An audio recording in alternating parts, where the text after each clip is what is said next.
parallel feeder protection panel where there are total 4 relays.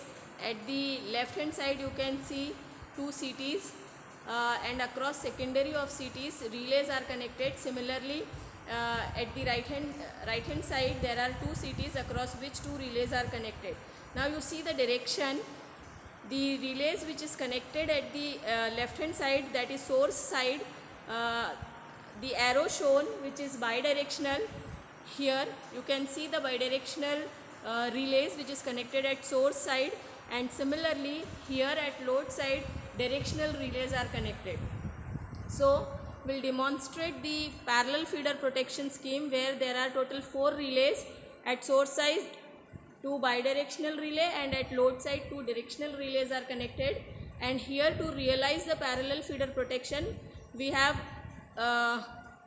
done the connection or for creation of fault. You see this is the first line where we can create the fault just by putting this switch on, that is single line to ground fault. Similarly in the second section the fault is created from this switch to earth. So we can create single line to ground fault in each of the parallel section, and let's see the behavior of relay, how this particular parallel feeder protection works. So for this purpose, see the relay which is connected in the diagram is connected on this panel. These two are the directional overcurrent relay and these two are the these two are the directional overcurrent relay, and at the source side we have the bidirectional overcurrent relay. Now we'll apply the single phase supply. We'll put on this switch and we applied rated voltage till 230.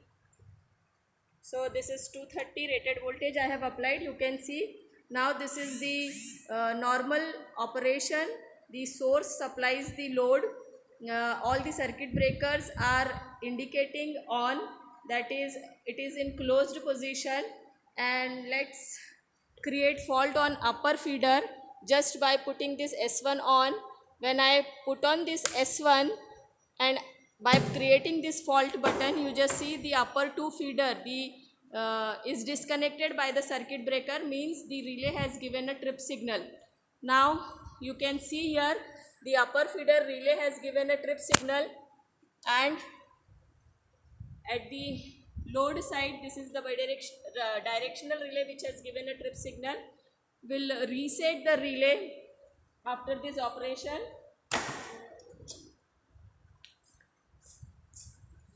So we'll reset the relay after every operation. So by this way the whole upper feeder is disconnected for the fault in the upper feeder. Now let us create fault in the second section by putting switch on, and we have deliberately kept the directional relay of the lower feeder unoperated so that we can see the backup protection of directional relays. Okay, so we have created the fault. Now you see in the lower feeder we have created the fault.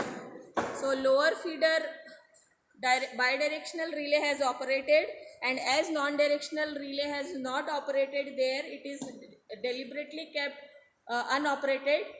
This bidirectional relay of the upper feeder acts as a backup protection. Here you can see now we are switching off the supply and will reset the relay of source side.